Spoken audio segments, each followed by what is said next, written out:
कोई भी जो स्टेट होती है वो अपने सिटीजन्स के बगैर नहीं एग्जिस्ट कर सकती। तो अगर आपके कंट्री में कोई ऐसी चेंजिंग्स हो जाती हैं, कोई ऐसी अमेंडमेंट हो जाती है जो कॉन्स्टिट्यूशन को चेंज करती है, आपके फंडामेंटल राइट्स को अफेक्ट करती है, तो हर सिटीज़न को उसकी कॉमन अंडरस्टैंडिंग होनी चाहिए कि उसको ईजी सिंप्लीफाइड टर्म्स में एक्सप्लेन किया जाए। तो इसलिए आज हमने समझना है 26 27 अमेंडमेंट को, लेकिन उससे पहले कुछ कॉन्सेप्ट्स हैं जो ब्रीफली डिस्कस करेंगे ताकि समझ आए कि 26 27 अमेंडमेंट में हुआ क्या है और इसके कॉन्सिक्वेंसेस क्या हैं ओवरऑल कंट्री पे, ओवरऑल जुडिशरी पे। सबसे पहले हमने देखना है कि सेपरेशन ऑफ पावर क्या होता है। जो कॉन्सेप्ट है सेपरेशन ऑफ पावर हमें एक्सप्लेन करता है कि एक स्टेट के 3 ऑर्गन्स हैं, executive, legislature and judiciary. Executive में आपकी एडमिनिस्ट्रेटिव बॉडी है, गवर्नमेंट का स्ट्रक्चर है कंप्लीट। लेजिस्लेचर में आपकी पार्लियामेंट है और जुडिशरी में आपका कंप्लीट जस्टिस सिस्टम है।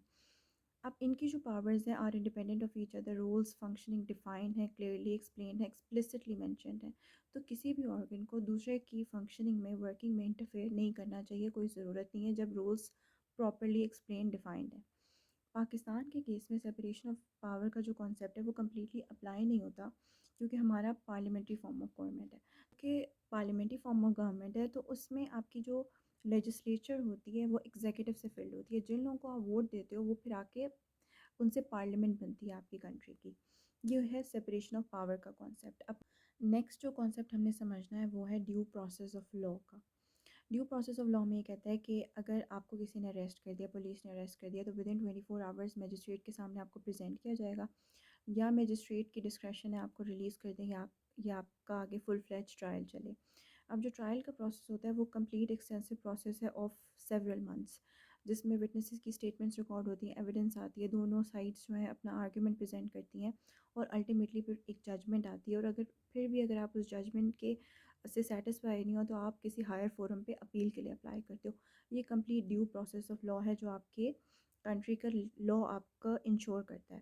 अब हमने समझना है कि जुरिस्डिक्शन क्या होती है।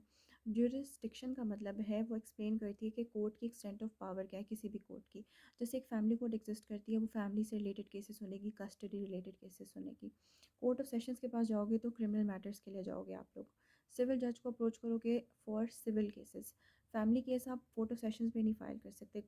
जो क्रिमिनल केस है वो आप फैमिली कोर्ट में नहीं फाइल करोगे। हर कोर्ट को उसकी पावर जो है वो डिफ़ाइन कर दी गई है लॉज के अंदर।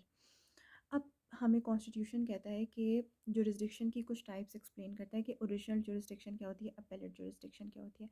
ना ओरिजिनल जुरिस्डिक्शन को तो जो भी कोर्ट है जो आपको ट्रायल का प्रोसेस देगी, इट मीन्स कि उसकी ओरिजिनल जुरिस्डिक्शन है, वो अपनी इनहेरेंट ओरिजिनल कैपेसिटी में आपका केस लेती है, सुनती है, उसके पास पावर है कि वो आपको दोनों पार्टीज़ को सुने, दोनों काउंसिल्स को सुने और अल्टीमेट जजमेंट दे। इसको कहते हैं ओरिजिनल जुरिस्डिक्शन। अब ऐसा भी हो सकता है एक कोर्ट के पास ओरिजिनल जुरिस्डिक्शन भी हो, अपीलेट भी हो और सिर्फ अपीलेट भी हो। अब पाकिस्तान के केस में जो सुप्रीम कोर्ट ऑफ पाकिस्तान है उसको आर्टिकल 184 ऑफ कॉन्स्टिट्यूशन देता है ओरिजिनल जुरिस्डिक्शन। इसका मतलब है कि आपने एक हाईएस्ट कोर्ट है सुप्रीम कोर्ट, उसको आपने ये पावर दे दी है 184 की to put an end on litigation, कि कोई तो ऐसी जुडिशल बॉडी हो जो अल्टीमेटली केसेस को डिसाइड करे और बाइंडिंग हो जाए, उसकी जजमेंट प्रेसिडेंट सेट हो जाए और वो बाकी लोअर कोर्ट्स के लिए भी, और जिस एडमिनिस्ट्रेटिव बॉडी के अगेंस्ट डिसीजन आया है वो बाइंडिंग हो जाए डिसीजन।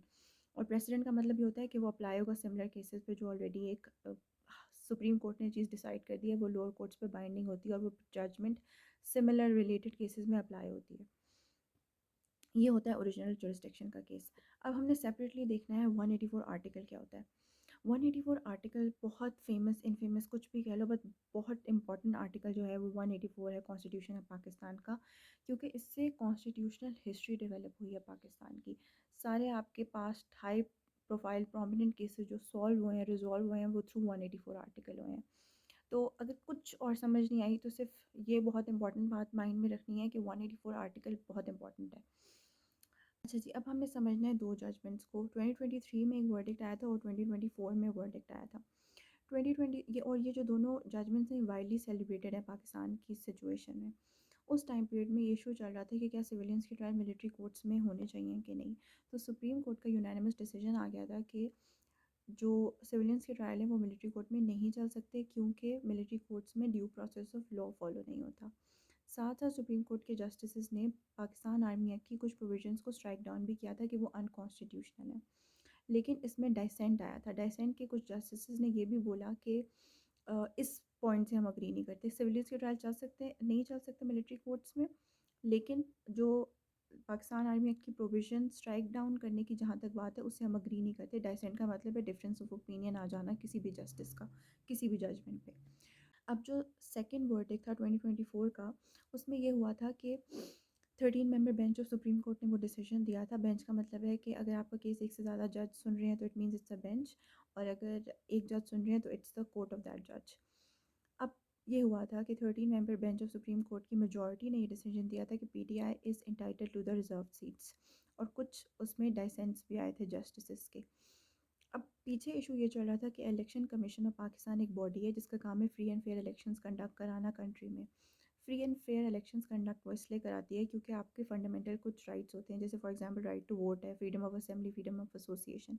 अब जो राइट टू वोट को इंश्योर करने के लिए उसकी जो इन एसोसिएटेड राइट्स हैं वो भी आपकी कंट्री का काम है, आपकी ऑर्गेनाइजेशन, आपके डिपार्टमेंट्स का काम है एडमिनिस्ट्रेटिव के, वो उसको इंश्योर कराएं। और अगर वो राइट इन्फ्रिंज होते हैं किसी भी तरह से, कोई भी एडमिनिस्ट्रेटिव बॉडी उसको इन्फ्रिंज करती है, जैसे इस सिचुएशन में इलेक्शन कमीशन ऑफ पाकिस्तान के डिसीजन के अगेंस्ट पीटीआई गई थी हाई कोर्ट या सुप्रीम कोर्ट, क्योंकि उनका जो राइट टू वोट है और फ्री एंड फेयर इलेक्शंस नहीं कंडक्ट हुए अकॉर्डिंग टू दैम, तो उन्होंने कोर्ट्स को अप्रोच किया था, हाई कोर्ट को किया और सुप्रीम कोर्ट को किया, और फिर 2024 में अल्टीमेटली सुप्रीम कोर्ट का ये वर्डिक्ट आ गया इन फेवर ऑफ पीटीआई। जुलाई में ये डिसीजन आया था, और अगस्त, सितंबर, अक्टूबर में 26th अमेंडमेंट आ गई थी कॉन्स्टिट्यूशन ऑफ पाकिस्तान के। देखना है कि 26th अमेंडमेंट में क्या हुआ। 26th अमेंडमेंट में इंक्लूजन हुई थी पार्लियामेंट्री कमेटी की कॉन्स्टिट्यूशन ऑफ पाकिस्तान में, जिसका मतलब ये है कि अब आपकी एग्जीक्यूटिव बॉडी ने डिसाइड किया कि आपके चीफ जस्टिस ऑफ पाकिस्तान कौन होंगे। वरना ये होता था कि जो सीनियर मोस्ट जज होते थे वो बन जाते थे चीफ जस्टिस ऑफ पाकिस्तान, और उस सिचुएशन में उस टाइम पीरियड में मंसूर अली शाह थे, वो नेक्स्ट इन लाइन थे to be the chief justice of Pakistan. But जो पार्लियामेंट्री कमेटी आई, 12 मेंबर्स थे, और उन्होंने डिसाइड किया कि जो मंसूर अली शाह को स्किप किया, सेकंड पे मुनीब अख्तर थे उनको स्किप किया, थर्ड पे भी कोई और जस्टिस थे, जो फोर्थ नंबर पे जस्टिस थे ऑफ सुप्रीम कोर्ट, उनको बना दिया उन्होंने चीफ जस्टिस ऑफ पाकिस्तान। ये जो फोर्थ नंबर पे जस्टिस थे ये उस डाइसेंट में इन्वॉल्व थे जो उन्होंने 2023 के वर्डिक्ट में दिया था। फिर इंक्लूजन हुई थी कॉन्स्टिट्यूशनल बेंचेस की, एक बनाया कॉन्स्टिट्यूशनल बेंच बना सुप्रीम कोर्ट का, एक कॉन्स्टिट्यूशनल बेंच बना हाई कोर्ट का। और जो 184 की पावर हम ऑलरेडी पढ़ चुके हैं वो सुप्रीम कोर्ट से लेके constitutional bench of supreme court को दे दी, और साथ साथ ये भी मेंशन कर दिया कि no other bench of supreme court shall exercise this power other than this newly constructed constitutional bench of supreme court. तो अब से जो भी कॉन्स्टिट्यूशन रिलेटेड केसेस होंगे वो सिर्फ कॉन्स्टिट्यूशनल बेंच सुन सकेगा, सुप्रीम कोर्ट नहीं सुनेगा। अगर आप सुप्रीम कोर्ट से 184 की पावर ले लेते हो तो उसके पास सिर्फ अपेलेट जुरिस्डिक्शन बच जाती है, जिसका मतलब है कि आप थ्रू अपील सुप्रीम कोर्ट को सिर्फ अप्रोच कर सकोगे। आपका केस किसी और कोर्ट में ऑलरेडी लाई कर रहा होगा, फिर आप सुप्रीम कोर्ट के पास जाओगे थ्रू अपील, और वो बहुत नैरो स्कोप होता है अपील का। ये जो कॉन्स्टिट्यूशनल बेंचेस थे इन्होंने सबसे पहले ये काम किया आगे कि वो जो दोनों वर्डिक्स थे 2023 का, जिसमें उन्होंने कहा था कि सिविलियंस के ट्रायल मिलिट्री कोर्ट में नहीं चल सकते, उसको ओवरटर्न किया, तो अब आपके ट्रायल जो हैं वो मिलिट्री कोर्ट्स में चल सकते हैं। और जो 2024 का वर्डिक्ट था उसको भी उन्होंने ओवरटर्न किया कि PTI is not entitle to the reserve seats. ये काम किया था कॉन्स्टिट्यूशनल बेंचेस ने। अब हमने देखना है कि 27th अमेंडमेंट में क्या हुआ। 27th अमेंडमेंट में सबसे पहले चेंजिंग्स ये हुई कि जहाँ जहाँ लिखा है चीफ जस्टिस ऑफ पाकिस्तान, वहाँ पे for the word Pakistan the word supreme court shall be substituted. तो बेसिकली अब आप ये नहीं बोलोगे कि चीफ जस्टिस ऑफ पाकिस्तान है ये, अब आपने बोलना है chief justice of supreme court. आपने चीफ जस्टिस के रोल को मिनिमाइज़ कर दिया। फिर उसमें एफसीसी का एक स्ट्रक्चर बना, जो वही कॉन्स्टिट्यूशनल बेंच थे सुप्रीम कोर्ट के, उसको एक कॉन्क्रीट स्ट्रक्चर दे दिया एफसीसी का। तो अब एक पैरेलल कोर्ट एग्जिस्ट करती है टू योर सुप्रीम कोर्ट, जिसको आप बोलते हो फेडरल कॉन्स्टिट्यूशनल कोर्ट, जिसमें कॉन्स्टिट्यूशनली रिलेटेड केसेस आप फाइल करोगे। अब आप वो सुप्रीम कोर्ट में नहीं फाइल करोगे। जो गवर्नमेंट टू गवर्नमेंट इशूज़ थे, कॉन्स्टिट्यूशन की क्लैरिफिकेशन चाहिए थी, इंटरप्रिटेशन चाहिए थी, उसके जो भी केसेस है, वो जो भी डिस्प्यूट थे, वो अब आप एफसीसी में फ़ाइल करोगे। और फिर एक और जो चेंजिंग्स ये हुई कि जो 184 की पावर थी, जो एटलीस्ट जुडिशरी में एग्जिस्ट करती थी, उस पावर को ओमिट कर दिया, कॉन्स्टिट्यूशन से वो आर्टिकल ही रिमूव कर दिया गया। तो अब ना एफसीसी के पास वो पावर है, ना सुप्रीम कोर्ट के पास वो पावर है ओरिजिनल जुरिस्डिक्शन की, ना किसी बेंच के पास ये पावर है ओरिजिनल जुरिस्डिक्शन की। अब सुप्रीम कोर्ट आपकी एक अपेलेट बॉडी रह गया, और एफसीसी को सिर्फ डेक्लेरेटरी जजमेंट दे दिया। तो जो एफसीसी को उन्होंने डेक्लेरेटरी जजमेंट की पावर दे दी। डेक्लेरेटरी जजमेंट जो होती है वो जुरिस्डिक्शन से डिफरेंट है, वो एक टाइप ऑफ जजमेंट है, लिटिगेशंस नहीं क्रिएट करती, उसको आगे फॉलो अप नहीं करती वो कोर्ट। कोई वो ट्रायल का प्रोसेस नहीं देती। जो पहले ओरिजिनल जुरिस्डिक्शन थी, कोर्ट की अथॉरिटी थी टू इनिशिएट प्रोसीडिंग्स, डेक्लेरेटरी जजमेंट में ये नहीं होता। कोर्ट खुद से इनिशिएट नहीं कर सकती प्रोसीडिंग्स, वो सिर्फ क्लैरिफिकेशन देगी किसी लीगल पॉइंट में अमंगस्ट द पार्टीज़, और उसमें भी वो ऑब्लिगेशंस नहीं क्रिएट कर सकती। नेक्स्ट चेंजिंग हुई है वो 243 आर्टिकल में हुई है। 243 आर्टिकल डील करता है विद द एस्टैब्लिशमेंट, और उसमें कुछ न्यू पोस्ट क्रिएट किए हैं, फील्ड मार्शल की, एडमिरल ऑफ द फ्लीट की, और कुछ marsh something related to air. ये जो रैंक्स हैं ये फॉर लाइफ उन्होंने कहा है कि बना दिए गए हैं, और वो रिटेन करेंगे प्रिविलेजेस सैलरीज इस रैंक के अंडर, और will remain in uniform for life. तो फॉर लाइफ उनको, क्योंकि वो नेशनल हीरोज़ हैं, तो उन्हें फॉर लाइफ ये टाइटल दे दिया गया है, और वो इंटाइटल भी हैं उन सारे प्रिविलेजेस और सैलरीज़ के जो अंडर दैट रैंक आते हैं।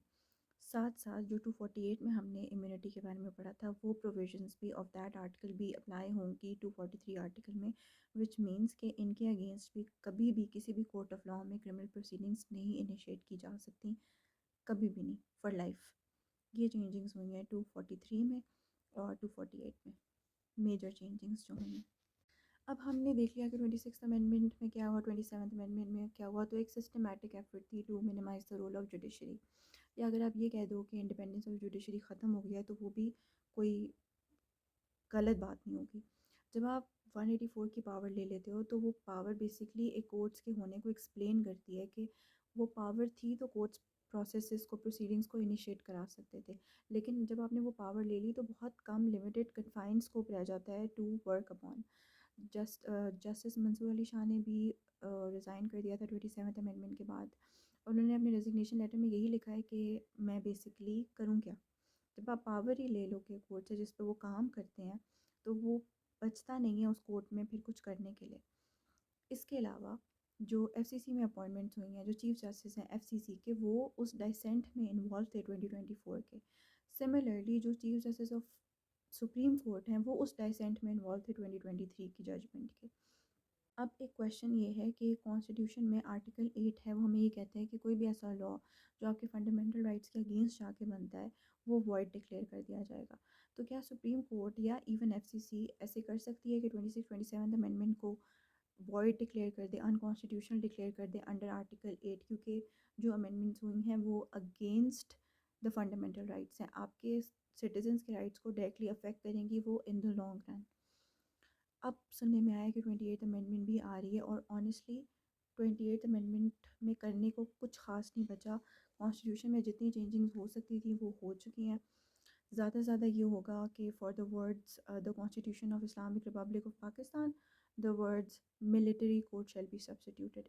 इससे ज़्यादा अब कोई मज़ीद चेंजिंग्स होने की गुंजाइश नहीं बची है इस कॉन्स्टिट्यूशन में। तो ये था 27th अमेंडमेंट समझाने की एक एफ़र्ट थी। इसको प्रॉपर लीगल एंगल में हमने नहीं समझा, बस इसकी बेसिक कॉन्सेप्ट लिया ताकि सबको समझ आ जाए कि हो क्या रहा है ओवरऑल कंट्री में, और इसकी फ्यूचर में क्या कॉम्प्लिकेशंस, क्या इम्प्लिकेशंस, क्या कॉन्सिक्वेंसेस हो सकते हैं। Okay bye.